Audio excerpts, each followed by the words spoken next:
Hi everyone, and welcome to Vorldrevolution channel. This is book summary to leadership 2 words at a time, simple truths for leading complicated people by Bill Treasurer. Let's enjoy the video. Please subscribing to my channel for more great content like this. You'll be notified when I upload new videos. Overview. Leadership 2 words at a time by Bill Treasurer. Leadership 2 words at a time offers simple but profound truths for leading people and driving change. Learn to lead powerfully but speak simply, 2 words at a time. Leadership 2 words at a time is a simple, practical guide to leadership. Following 2-word instructions such as create trust, you can become a better leader, inspiring others and improving your work environment. Key takeaways. New leaders need a steady, experienced hand for the bumpy journey ahead. Remember leadership lessons in clear 2-word phrases. Self-discovery is a prerequisite for effective leadership. Be a role model for the people you lead. Harsh reality sets in when the excitement of being a new leader wanes. Take care of yourself and show some self-respect. Beware of leadership's creeping, seductive power. Threat and intimidation rule when trust is absent. Introduction, 2 words to make you a better leader. In the hustle and bustle of the workplace, it's easy to get caught up in day-to-day tasks and overlook the essence of what truly makes a leader impactful. Drawing on years of leadership training experience, Bill Treasurer focuses on core principles that are often forgotten in the whirlwind of deadlines and meetings. For instance, ask yourself when the last time you had a 15-minute chat with one of your direct reports was. It may not seem that important, but good leaders understand that these things matter. In this summary to leadership 2 words at a time will bring the complex art of leadership back to basics, encapsulated in simple, 2-word phrases. We'll take a practical approach, weaving in real-life examples and actionable advice. This summary is designed not just to inspire but also to instigate real change in how you, as a leader, operate in your professional environment. Whether you're a seasoned executive or stepping into your first leadership role, you'll gain insights that are simple but profound. Sometimes, the most important lessons can be conveyed in just a couple of words. Know yourself. To lead others, you need to be able to lead yourself. And to do this, you've got to start with some self-examination, really get down to the nitty-gritty of what makes you tick. What are you good at? Where might there be room for improvement? Bill Treasurer compares strengths to personal rays of sunshine. They're good in moderation, but in leadership, too much sun can cast a shadow. In other words, overusing your strengths will result in diminishing returns. Let's say you're an intellectual kind of leader, someone who's great at analysis. Of course, generally, that's a good quality. But if you overdo it, you might end up nitpicking or coming off too strong, and that can create distance with the team. Striking the right balance with your strengths is crucial. They should brighten, not blind. As well as knowing your strengths and weaknesses, you should also take the time to identify your values. What's important to you? And as a leader, are your actions in line with these values? For instance, a leader who talks about the importance of family values, but rarely spends time at home, well, it doesn't set a great example. If you're not walking your talk, it won't go unnoticed, and your credibility could take a hit. Also, living by your values isn't just about you, it sets the tone for how authentic and influential your leadership is. So, set an example for your team. There are many ways you can do this. For instance, here's the story of one of Treasurer's coaching clients, who was the head of safety for a construction company. This leader wanted his team to be able to have honest conversations about safety so they could improve the safety culture in the workplace and avoid accidents and fatalities. So here's what he did. He started the conversation himself. He led a meeting where he opened up, admitting to his own safety lapses and the mistakes he'd made in his life.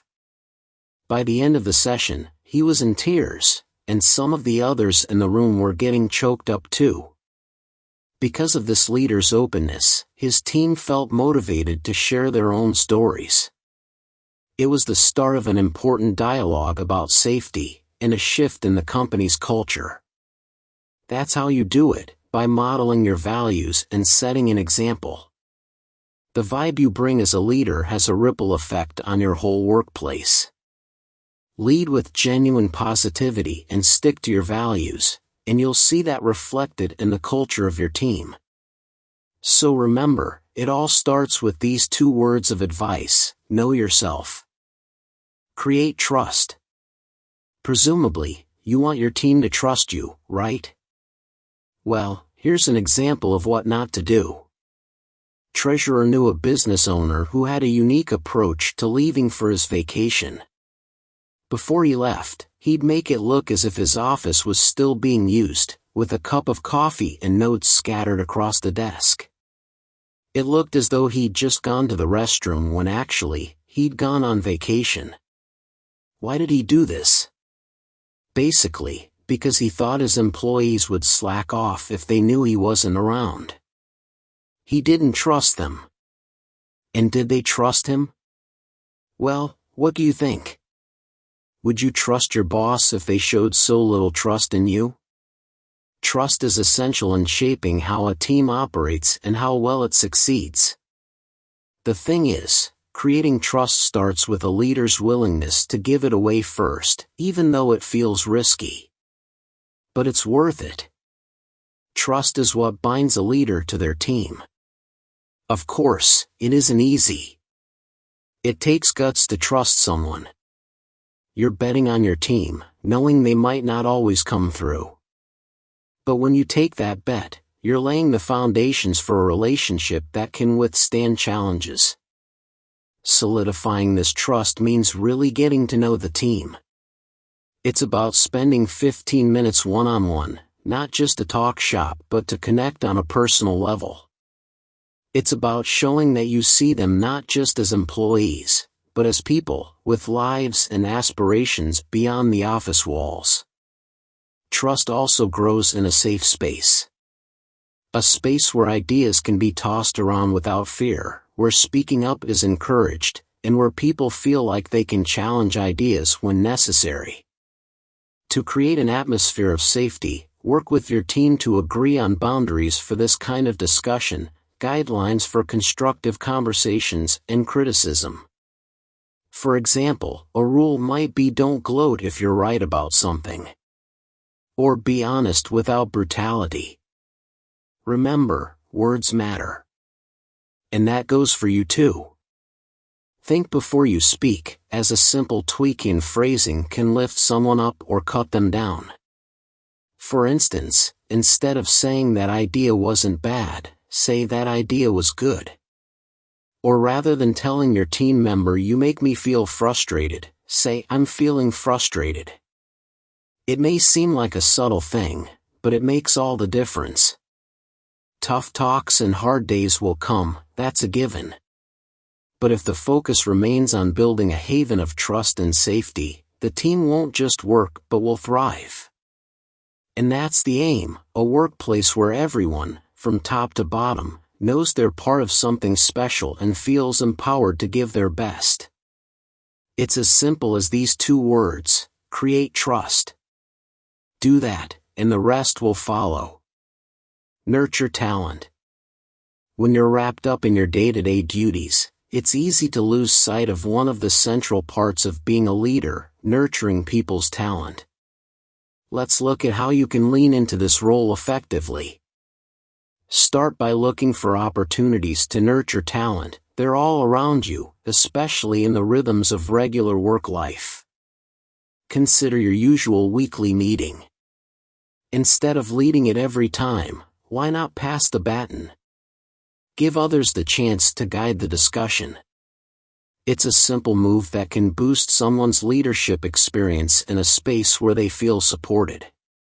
Letting someone else lead the meeting is a form of delegation, something that many leaders struggle with.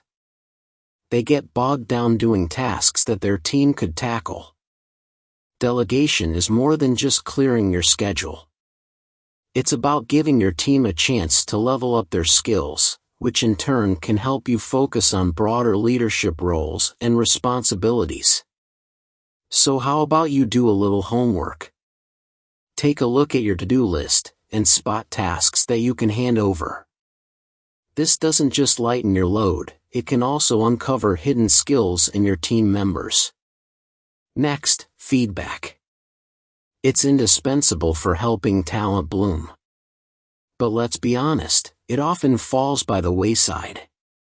Not giving feedback is like leaving your team in the dark. That's what happened to someone the author worked with, a director at a nonprofit organization. Her board didn't give her any performance feedback for 5 years. Feedback needs to be regular. Your role as a leader is to reinforce the good and give some coaching on the not so good. Start the conversation by asking, "How do you think that went?" It opens the door to self-reflection and personal accountability. When someone's performance isn't up to scratch, or they've made a mistake, giving feedback can be tricky. Treasurer's advice is to have a beer with your team member. But that's not what it sounds like. By beer, we don't mean the drink but the framework for feedback. BEER stands for behavior, effect, expectations, and results. This is what you do. Lay out the behavior that needs to change, and why. Explain its effect, the negative effect it's having on people or the worker's performance. Then clarify your expectations. Finally, end the conversation with the positive results that can come from making a shift. It should be constructive, forward-looking feedback. In wrapping up, helping your team's talent shine isn't just good for them. It's a cornerstone of strong leadership. So, make these 2 words your motto: nurture talent. Promote inclusion. Imagine you're in the process of hiring a new candidate for your team. You interview Melanie. She's friendly, professional, and has plenty of experience. But there's something a bit different about Melanie. There's a noticeable tremble in her movements. And she uses a hearing aid, which means the pace of the interview shifts slightly, as she needs a bit more time to answer your questions. This is where you stand at a crossroads. Is Melanie the right fit for your team? This moment is more than a hiring decision, it's a test of your unconscious biases, those hidden prejudices you don't like to admit you have. We all like to think that we're fair-minded, but our biases often decide without us even knowing. With Melanie, hopefully, you'd see beyond her physical differences to the skills and potential she brings. This isn't just about ticking the box for anti-discrimination, it's about genuinely recognizing capability. Melanie has deafness and cerebral palsy. These are the same conditions that Treasurer's daughter has, and she's a capable individual who's successfully employed. So if you meet someone like Melanie, make sure you give her a fair chance. The journey toward a truly inclusive workplace begins with recognizing your own biases. But it's not enough to simply realize they exist. Although many organizations claim dedication to diversity, the reality often falls short, leaving individuals feeling sidelined. So it's crucial to make proactive strides toward inclusion. When you're in a leadership role, you have the power to foster an inclusive environment. Aim to carve out opportunities for everyone and to understand and celebrate the rich tapestry of backgrounds and experiences your team brings to the table. This means actively working against biases and avoiding favoring those who look or sound like you, which is what people tend to do naturally. Here's an activity you can do with your team. It's called I am, but I am not. And it's a simple but engaging way to start a conversation about diversity and debunk stereotypes. Each person writes 5 sentences about themselves using the structure I am, but I am not. For instance, when Treasurer did it with his team, he wrote I am Irish, but I am not a drinker. These sentences challenge common misconceptions and stereotypes and highlight individuality. It's a great team-building exercise, as it tends to bring people together and make everyone appreciative of each other's uniqueness. As a leader, it's your job to do just that, unite your team, and create a space where each person is seen and heard, so they feel empowered to contribute and succeed. That's true leadership. So, going forward, keep these 2 words in mind: promote inclusion. Summary. New leaders need a steady, experienced hand for the bumpy journey ahead. Leadership is an onerous responsibility even for veterans, not to mention newly promoted leaders or young people stepping into managerial roles for the first time. Today's political, economic, and social issues complicate already demanding leadership positions. The post-pandemic legion of remote workers continues to expand, offering more challenges for leaders who want to bring new employees on board, provide personalized feedback, and build esprit de corps. Roughly 80% of organizations believe in prioritizing leadership development, according to Development Dimensions Incorporated's Global Leadership Forecast, but only 5% have development plans ready to implement. New leaders aren't trying to go from good to great, they're just trying to survive till the end of the week. You typically earn a promotion to management due to your stellar track record in staff positions, but that record doesn't automatically qualify you to lead. You may have to figure out your new position with minimal corporate support. You're responsible for how other people perform, and you'll have to contend with various personalities. Some people may appreciate your style and approach, others may not. In addition, your bosses will monitor you closely. New leaders often find their jobs overwhelming. Don't complicate your situation by thinking and planning obsessively and doing too much yourself. Find the proper balance between being too nice or too bossy and between delegating or doing things yourself. Remember leadership lessons in clear 2-word phrases. Boil every important leadership concept down to 2 words. For example, recite calm confidence to remind yourself how you want to appear in an important meeting. As a leader, you will learn that your fear, wherever it comes from, will be your biggest enemy and inhibitor. If you tend to interrupt, remind yourself to talk less. Other 2-word lessons to heed include: deliver goodness. Each morning, American founding father Benjamin Franklin asked himself, "What good shall I do this day?" Before he went to bed, he asked, "What good have I done today?" Take notes. To show respect, take notes when people report to you. This also helps you maintain accurate records. Tidy up. Don't let your workspace become disorderly. Showcase setbacks. Don't tell arrogant stories about your heroics. Tell stories about when life got the better of you so that people can identify with you. Explore beliefs. Be aware of other people's spiritual beliefs and respect them. Get associated. Join your industry's professional organization to network and stay current. Don't brown-nose. Toadies get no respect. Ask your boss if he or she wants you to be honest, even when you disagree or have bad news. Give access. When working with high-level leaders, ask them to speak directly with your team to give them access to executives.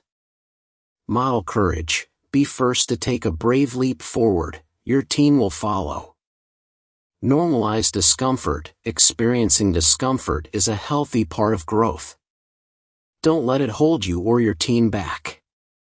Provide cover. Sometimes, leaders unfairly criticize teams that are not their direct reports. Stand up and provide cover for your team. Self-discovery is a prerequisite for effective leadership. You must know yourself intimately to lead others. What are your strengths, weaknesses, principles, morals, and interests? Are you sharper and more productive in the morning or afternoon? Are you impulsive? Empathetic?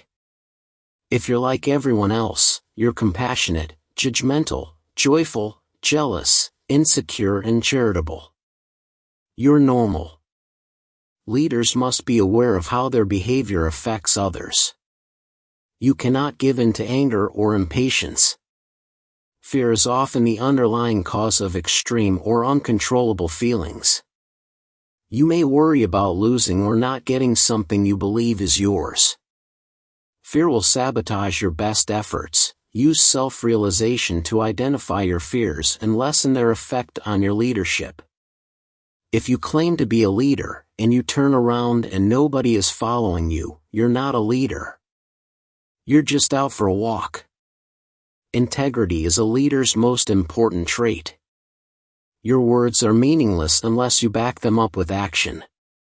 Your authenticity determines whether people follow you, particularly in difficult times. Align your actions with your principles. For example, don't claim to prioritize family life and then work 75 hours a week. Your upbringing has an enormous impact on how you navigate life. Growing up under challenging circumstances can become an advantage.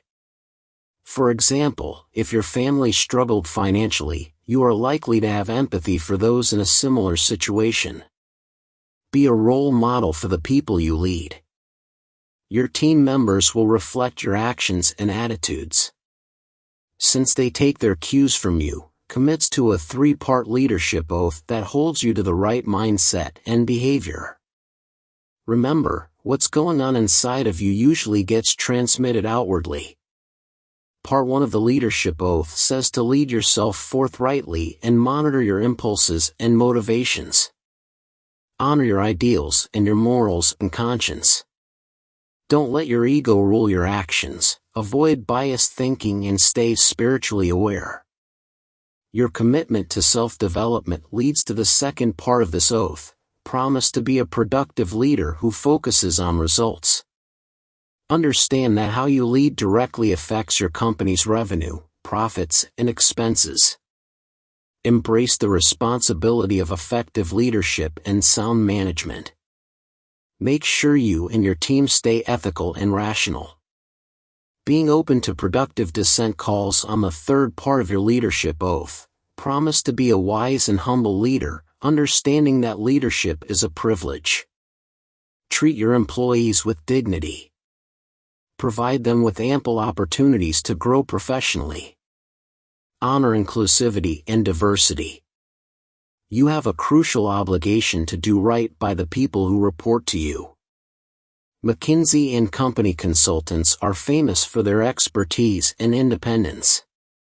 They speak up and tell it straight, to clients and their bosses. This freedom of expression springs from how McKinsey wants its people to regard their work. Its executives encourage the firm's consultants to maintain their independent perspective. Harsh reality sets in when the excitement of being a new leader wanes. As you settle into your new position, you may eventually realize that not everything is the way you anticipated. You're only deemed successful as a leader if you get results. The drive to produce results is incessant. The initial excitement of a higher salary and spacious office soon wears off as responsibility and performance pressure build from every angle. Trying to meet everyone's expectations adds to your mental burdens. Leadership is a hard job for several two-word reasons. Unpredictable people. You can't anticipate how employees will behave. People can be sensible and mature or act like infants. If you operate in a childish atmosphere, you may sometimes find yourself behaving childishly. Relentless demands, you are only as good as your latest results. Regardless of your team's last successful project, your job is to continue performing at a high level. Uncomfortable change typically makes people uneasy. But people and organizations can evolve and improve without it. Pushing people outside their comfort zones is part of your responsibility. Be careful not to make them fear change because that would undermine morale and hurt productivity. No cavalry, leaders are supposed to figure things out for themselves. Don't expect the cavalry to ride to the rescue when you're flailing around on the battlefield. Project self-assuredness even if you're riddled with insecurity about how to proceed. Think about other leaders or mentors you can ask for support. Leaders typically have an overdeveloped sense of responsibility. They tend to work excessively long hours, strive for perfection, and feel the need to respond promptly to their boss's directives and their employees' needs. Since your employees won't tell you about your contribution to the insanity, you need to be aware that trying too hard can compromise your well-being and leave your staff trying to live up to unreasonable expectations. Take care of yourself and show some self-respect. Stress is a common foe. Left unmanaged, it can damage your health. However, you don't need to risk your life or abandon people or work commitments to look after yourself. Establish your priorities, and then exercise the self-discipline to follow through on your promises to yourself. Self-care doesn't require selfishness, it requires a starting point. For example, one manager started attending a yoga class at 8 a.m., 3 days a week, hoping to attract colleagues. Before long, other women and a few men joined her in the training room. One company president decided to take a 90-minute lunchtime spinning class a few days a week to de-stress. At first, he felt a bit awkward taking a long lunch, but he realized he often worked late and occasionally worked on weekends. His value to the organization increased because the exercise routine made him a more effective leader. Dwayne, a project manager, was overseeing a large, stressful initiative that brought out his worst side. He received scathing feedback on a 360-degree survey that cited his abrasiveness, impatience, and explosiveness. A former competitive athlete, he hadn't exercised in several years because of work obligations. He decided to take morning runs and swap his fast food lunches for salads. He settled down, subdued his quick temper, got in shape, and eventually married and had kids. Today, he manages business groups that generate millions of dollars. Beware of leadership's creeping, seductive power. The attention and power you gain as a leader are seductive. People carry out your orders without objection and applaud your decisions. Some leaders surround themselves with sycophants to massage their egos with endless agreement and compliments. Don't let people fawn over you, it's demeaning and counterproductive, and it robs you of awareness and information. New leaders may feel tempted to take advantage of their privileged positions. They may act rudely or impatiently. Healthy self-assurance soon gives way to arrogance. They find themselves using their position to benefit themselves, instead of serving the people they lead. Hubris, or haughtiness, is the single deadliest leadership contaminant, according to The Leadership Killer, written by author Bill Treasurer with former Navy SEAL officer John Coach Havlick. They warn that the buzz of being important can undermine a leader's humility, affecting even good people who have honorable intentions. Stay vigilant to keep your ego in check. You're only deemed successful as a leader if you get results. The drive to produce results is incessant. Modesty and self-restraint seem in short supply. Today, sharing means posting a selfie instead of inviting someone into a conversation. But you don't have to cast modesty aside. Modesty means resisting the temptation to inflate your ego. Allow others to take credit. Don't be afraid to ask for advice or opinions. That shows you're a sensitive, attentive, and conscientious leader. Share your stories and experiences, particularly the negative ones.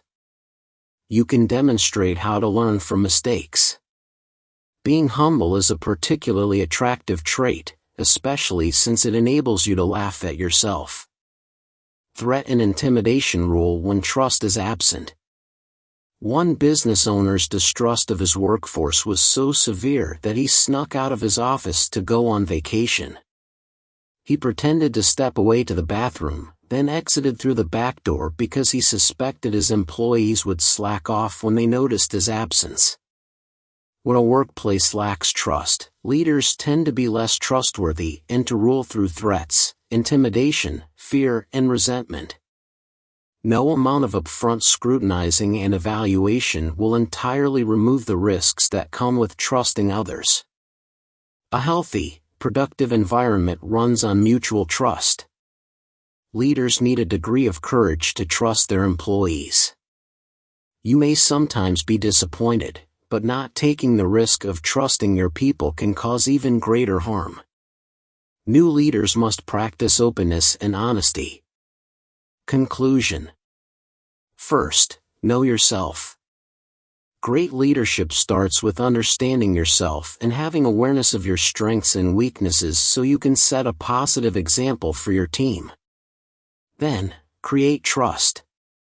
Trust is vital, and it starts when leaders show faith in their teams, even if it feels a bit risky. So spend quality time with your team members, and foster a safe environment for open dialogue and feedback. You should also nurture talent. To develop your team's skills, delegate tasks, give consistent feedback, and employ the beer method to make negative feedback constructive. Finally, promote inclusion. Work to overcome your own unconscious biases. Then make an active effort to pursue diversity in the workplace, and celebrate the different backgrounds and experiences of your team members. With these two-word phrases in mind, you can bring out your full potential as a leader. Thank you for watching. Please subscribe, like and share. See you in next videos.